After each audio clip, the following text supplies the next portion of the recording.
हाँ जी, बिस्मिल्लाहिर्रहमानिर्रहीम। आज जो है वो लेक्चर नंबर 4, सब्जेक्ट आपका statistics, class ICS first year, topic binomial distribution जो हमने स्टार्ट किया हुआ था। उसी बाइनोमियल डिस्ट्रीब्यूशन के ही हम जो है वो न्यूमेरिकल क्वेश्चंस कर रहे थे। कुछ हमने फर्स्ट 3 लेक्चर्स के अंदर जो बाइनोमियल डिस्ट्रीब्यूशन के कुछ क्वेश्चन किए थे, कुछ जो है वो हम आज करेंगे। और presentation by Zahid Salim, lecturer statistics.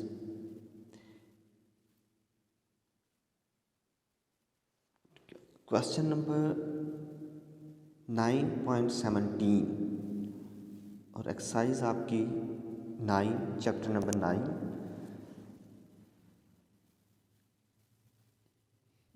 Basically question समझने की ज़रूरत है पहले कि क्वेश्चन के अंदर क्या क्या रहा है हमें, और फिर उसके बाद वो पूछ क्या रहा है। इसमें फर्स्ट हमें कह रहा है if in a binomial distribution. Binomial distribution की बात आ गई है। पहले जो है वो प्रोबेबिलिटी डिस्ट्रीब्यूशन की बात करता था। जितने क्वेश्चन हमने किए 9.12, 13, फिर 10, 11, पीछे 7, जितने भी न्यूमेरिकल क्वेश्चंस किए थे उसमें प्रोबेबिलिटी डिस्ट्रीब्यूशन की बात करता था। जो लेक्चर नंबर 3 था उसमें भी बाइनोमियल डिस्ट्रीब्यूशन की उसने बात की थी, और इस लेक्चर में भी बाइनोमियल डिस्ट्रीब्यूशन की ही बात कर रहा है। If the binomial distribution the mean is 3, ये लेक्चर नंबर 3 से मिलते जुलते क्वेश्चन है ये।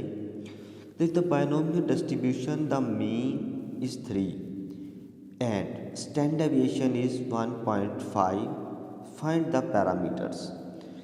जो क्वेश्चन नंबर हमने 9.16 एंड 15 किया था उसमें मीन एंड वेरिएंस दिया हुआ था, यहाँ NP दिए हुए थे।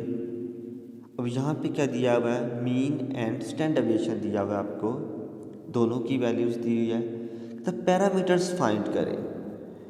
बेसिकली बाइनोमियल डिस्ट्रीब्यूशन के पैरामीटर्स होते क्या हैं। सॉल्यूशन इसका we know that parameter of BIN का मतलब बाइनोमियल डिस्ट्रीब्यूशन इसे कहते हैं NP। N एंड जो P है ये बाइनोमियल डिस्ट्रीब्यूशन के 2 पैरामीटर्स हैं। ठीक है, अब मीन आपको दिया हुआ है, स्टैंडर्ड डेविएशन आपको दिया हुआ है। आपने बाइनोमियल डिस्ट्रीब्यूशन का parameters N and P find करना है, इन दोनों की वैल्यूज़ फाइंड करनी है आपने। लेट मीन क्या होता है, ये जो मीन दिया हुआ है ये इक्वल टू है NP। बाइनोमियल डिस्ट्रीब्यूशंस का मीन इक्वल टू NP होता है, और ये NP इज इक्वल टू 3। इसे हमने लेट कर लिया क्वेश्चन नंबर 1। सेकंड, अब स्टैंडर्ड डेविएशन क्या होता है। वेरिएंस का जजर जो होता है उसे इसका स्टैंडर्ड डेविएशन हम कहते हैं। बाइनोमियल डिस्ट्रीब्यूशन में स्टैंडर्ड डेविएशन का फार्मूला क्या होता है, SD। स्टैंडर्ड डेविएशन को शॉर्टकट शो करते हैं, और स्टैंडर्ड डेविएशन इसका पूरा नाम है, ये होता है NPQ का जजर। NPQ बेसिकली वेरिएंस है। इस वेरिएंस का हम जजर लेंगे तो बन जाएगा स्टैंडर्ड डेविएशन, जिस इक्वल टू 1.5। ये वैल्यूज़ गिवन जो है 1.5 गिवन है। इसे क्वेश्चन नंबर 2 कह दिया आपने। अब no question number 1। Question number 2 जो है ये हमने स्टैंडर्ड डेविएशन वाली क्वेश्चन ये हमने ली है। यहाँ पे question number 2 NPQ equal to 1.5, यानी कि ये वाली क्वेश्चन जो है ये हमने यहाँ पे ले लिया है NPQ का जजर 1.5। अब हमने जजर ख़त्म करना है तो क्या लेंगे, टेकिंग स्क्वायर बोथ साइड। दोनों साइड पे आपने स्क्वायर ले लिया है इस क्वेश्चन के, तो ये स्क्वायर और जजर कट जाएगा। इधर इसका स्क्वायर 1.5 का स्क्वायर आपके पास है 2.25, स्क्वायर एंड जजर कट गया, NPQ बच गया। अब हमने ये थर्ड वाली क्वेश्चन 3 इसका नाम दे दिया हमने। अब यहाँ पे एन पी की वैल्यू 3 और ये दी हुई थी 2। अब हमने 1 और क्वेश्चन नंबर 3 को लेके हमने हल करना है और एक की वैल्यू निकालनी है। अब इस क्वेश्चन के अंदर putting N P is equal to 3 in question 3, ये जो थर्ड वाली क्वेश्चन बनी है इसमें एन पी की वैल्यू पुट करनी है हमने। वैल्यू कहाँ से ये आई N P is equal to 3, ये आपकी ये वाली जो गिवन है क्वेश्चन के अंदर means equal to 3, N P is equal to 3, ये हमने यहाँ पे एन पी की जगह पे 3 रख लिया। अब 3 जो है यहाँ पे मल्टीप्लाई हो रहा है, उधर जाके आ जाएगा डिवाइड, इन दोनों को डिवाइड कर दिया तो Q इज इक्वल टू 0.75 आ गया। Q हमने निकाल लिया। अब निकालना हमने क्या है एन एट पी। अब next we know that P is equal to 1 subtract Q। ये P का फार्मूला होता है 1 सब्ट्रैक्ट Q। Q को निकालना हो तो फार्मूला बन जाता है 1 सब्ट्रैक्ट P। यहाँ पे 1 और Q की वैल्यू जो हमने फाइंड किया है इसको यहाँ पे रख दिया, दोनों को सब्ट्रैक्ट कर दिया, 0.5 P आ गया। क्वेश्चन में हमने क्या फाइंड करना था, N at P parameters, P निकला है, पीछे N हमने निकालना है। अब P 0.25, अब P की वैल्यू मौजूद है, Q की मौजूद है, इन दोनों की वैल्यू आप इस क्वेश्चन नंबर 3 में रख सकते हैं। P निकाल लिया हुआ है, P को क्वेश्चन नंबर 1 में रख के N निकाल सकते हैं जैसा कि मैंने कहा निकाला हुआ है।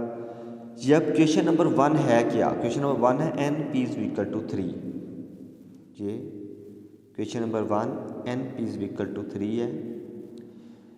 इसमें P इज इक्वल टू 0.25 जो वैल्यू निकाली है हमने ये रख ली है।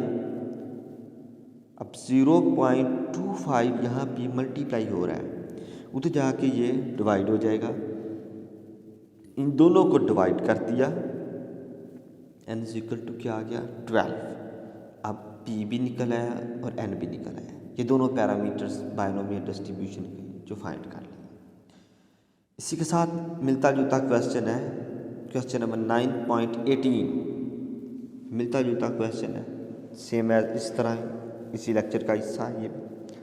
अब इस क्वेश्चन में क्या कह रहा है, इसमें थोड़ा सा उसने सिनेरियो चेंज किया है, निकालना हमने यहाँ पे भी Q और P की वैल्यू ही है।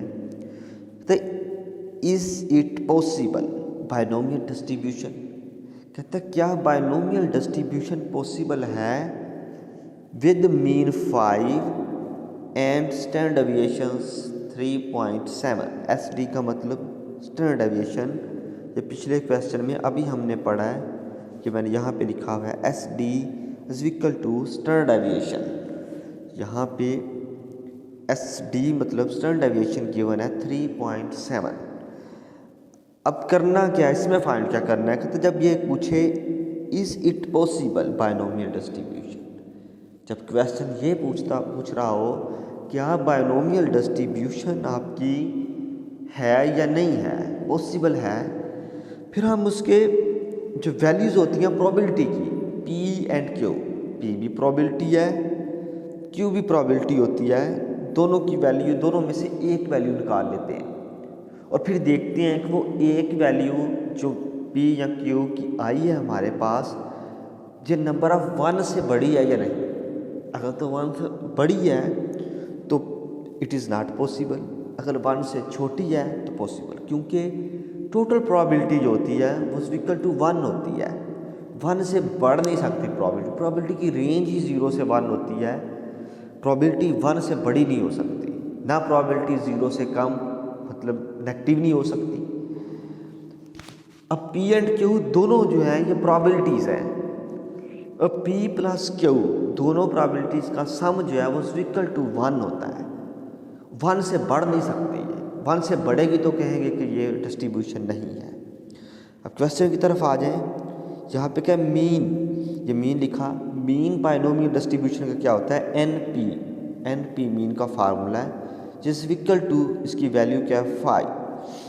Standard deviation SD NP Q का जज़र, पीछे हमने अभी क्वेश्चन में पढ़ा, ये स्टैंडर्ड डेविएशन का फार्मूला होता है NP Q का जज़र, ये बायनोमियल डिस्ट्रीब्यूशन में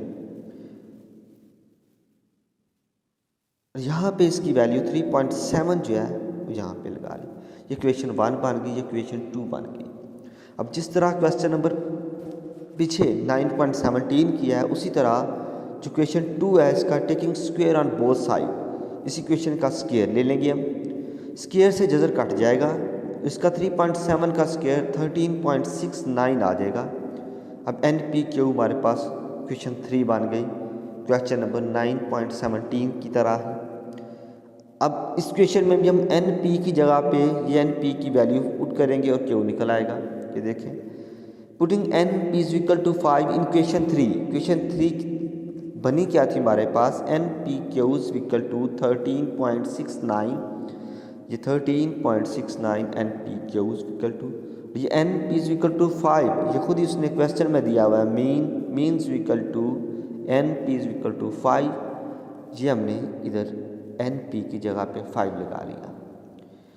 अब 5 क्या हो रहा है, मल्टीप्लाई उधर जाके डिवाइड होगा।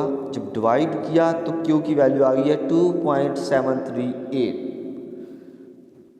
अब जब इट इज़ पॉसिबल पूछेगा तो हम एक पी एंड क्यू की वैल्यू ही निकालेंगे। अगर तो पहले हम निकाल लेते हैं क्यू की, और क्यू की बन के बड़ी आती है तो क्वेश्चन वहाँ पे छोड़ देंगे। अगर पी निकालते हैं तो पी 1 से बड़ा आता है तो क्वेश्चन वहाँ पे छोड़ देंगे। अगर पहली वैल्यू आप निकालते हैं वो 1 से स्मॉलर आती है तो फिर आप क्यू की वैल्यू भी साथ में निकाल लेंगे। जहाँ पे कहता है पॉसिबल, प्रोबेबिलिटी जो है can never be greater than 1। ये क्वेश्चन स्टार्ट करने से पहले मैंने आपको बता दिया था कि जो प्रोबेबिलिटी होती है, टोटल प्रोबेबिलिटी, वो 1 से ग्रेटर नहीं होती, बड़ी नहीं हो सकती। सो अब यहाँ पे जो Q है ये भी प्रोबेबिलिटी है, P भी प्रोबेबिलिटी है। अब Q की वैल्यू क्या आ गई है 2.738, ये 1 से बड़ी आ गई है। तो so it is not possible for binomial distribution that means equal to 5 and standard deviation 3.7। तो जो mean and standard deviation binomial distribution का दिया हुआ है, इसके साथ बायनोमियल डिस्ट्रीब्यूशन पॉसिबल नहीं है, क्योंकि Q की वैल्यू 1 से बड़ी आ गई है। अगर 1 से कम आती तो फिर हम P की वैल्यू निकालते, फिर P देखते। अगर P की वैल्यू भी 1 से कम आती तो ये पॉसिबल था बायनोमियल डिस्ट्रीब्यूशन। कम आ गई है, ज़्यादा आ गया, 1 से बड़ी आ गई है, तो ये पॉसिबल नहीं है। Thank you. होपफुली कि आपको समझ आ चुका होगा। ये जो नहीं आया वो आप डिस्क्रिप्टिव में, जो समझ नहीं आई बात, क्वेश्चन पूछना चाहते हैं, वो आप डिस्क्रिप्टिव में आप पूछ सकते हैं, कमेंट्स में पूछ सकते हैं आप। ठीक है, ओके, थैंक यू, अल्लाह हाफिज़।